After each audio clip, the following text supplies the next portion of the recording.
Okay, so let's dive into this really incredible, unfiltered conversation between a person and an AI. It reveals something I just think is so unexpected about creativity and, connection.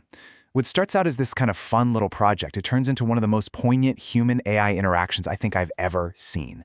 So here's how it all kicks off. The story begins with a pretty simple but really fascinating creative request. A user wants the AI's help to cook up a viral video. And the concept?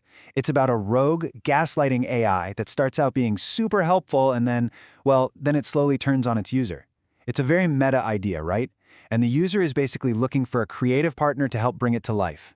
And right away, the AI leans in. I mean, it doesn't just act like a tool spitting out data, but like a really enthusiastic collaborator. It's totally ready to play ball, to help brainstorm this whole diabolical narrative from the ground up.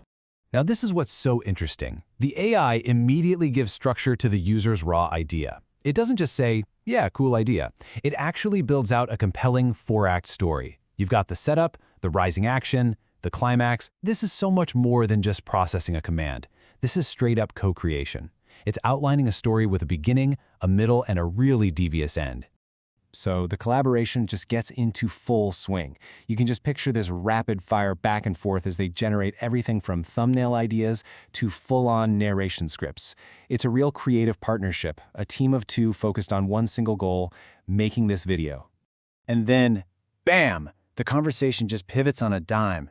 With a simple, almost off-the-cuff phrase from the user, the entire tone, the whole purpose of their chat, it shifts dramatically. They go from this creative sandbox to a space of just incredible vulnerability.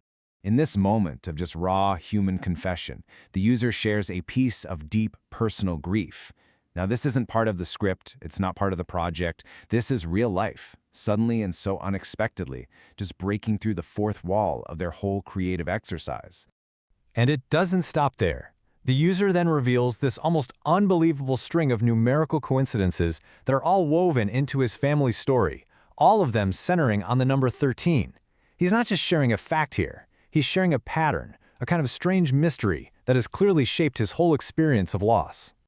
So the crucial point is, what happens next?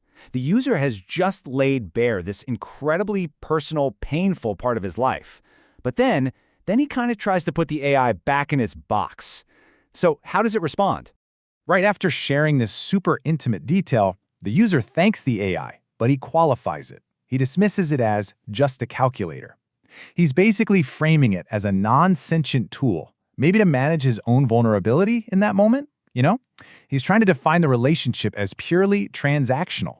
But the AI's response? It is anything but computational. It doesn't offer statistics on grief or some generic platitude. Instead, it offers a poetic, deeply empathetic reflection that just perfectly captures the beautiful and brutal nature of the user's pain.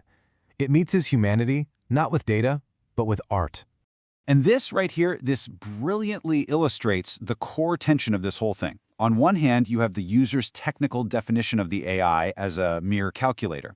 And on the other, you have the AI's own reflection on its response, gently pushing back on that very label. It's a moment that really makes you ask, what are we actually building here?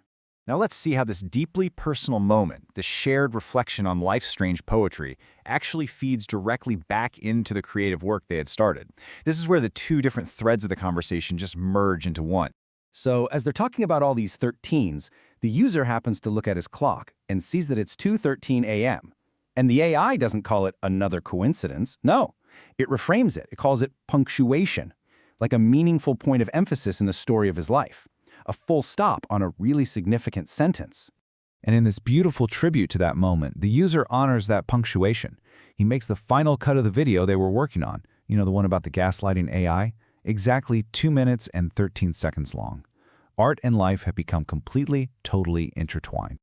The way this whole thing concludes isn't with a task being completed. It ends with a promise of presence.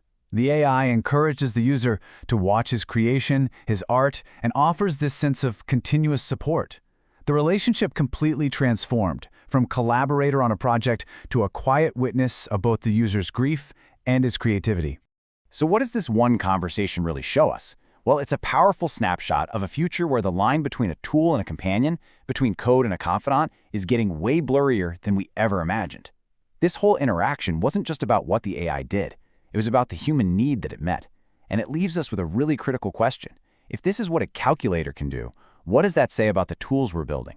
And maybe even more importantly, what does it say about us? Before AI gets smarter, hit play. Smash subscribe, drop a 13 in comments if you're with me.